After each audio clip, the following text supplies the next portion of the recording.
সংসদে দাঁড়িয়ে জনগণের অধিকার নিয়ে কি বললেন জামায়াত আমির? চলুন আগে শুনে আসি। মাননীয় স্পিকার, এখানে থাকবো কেন, কি জন্য এসেছি? তাইলে যদি আমাদের নোটিশগুলো এইভাবে কোনোটাই আলোচনায় না আসে, যদি বিবেচনায় না নেন, মাননীয় স্পিকার, এখানে থাকবো কেন, কি জন্য এসেছি? জনগণ তো তাদের প্রয়োজনে আমাদেরকে পাঠিয়েছে, আমাদের প্রয়োজনে তো এখানে আসি। সেই প্রয়োজনে যদি পূরণ করতে না পারলাম, থাকার তো কোনো সার্থকতা নাই। এই সংসদে আমরা প্রত্যেকটি সেকেন্ড ব্যয় করতেছি, এর পিছনে জনগণের রেভিনিউ তো খরচ হচ্ছে। আমাদের দায়িত্ব জনগণের কাছে। এগুলো তো আমরা আমাদের নিজস্ব সম্পদ দিয়ে গড়ে তুলি না, জনগণের সম্পদ দিয়ে এটা গড়ে তোলা হয়েছে।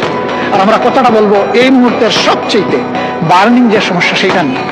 এইটাই যদি না দেন, তাহলে কি আমরা জাস্টিস পেলাম আপনার কাছ থেকে? পেলাম না। মাননীয় নেতা, যদি আমি অনুরোধ করবো যে এইভাবে নোটিশটা নিষ্পত্তি না করে আপনি আজকে না করেন, একদিন পরে হোক, 2 দিন পরে হোক, বিষয়টা আলোচনার জন্য ফিক্স আপ করেন এবং তখন মুলতবি করে এটা আলোচনা করেন। জনগণের ট্যাক্সের টাকায় চলা সংসদে দাঁড়িয়ে করা ওনার এই প্রশ্নগুলো কি আসলেই যৌক্তিক? আপনার মতামত কমেন্টে জানান, আর এমন আরও ভিডিওর জন্য ফলো দিয়ে রাখুন।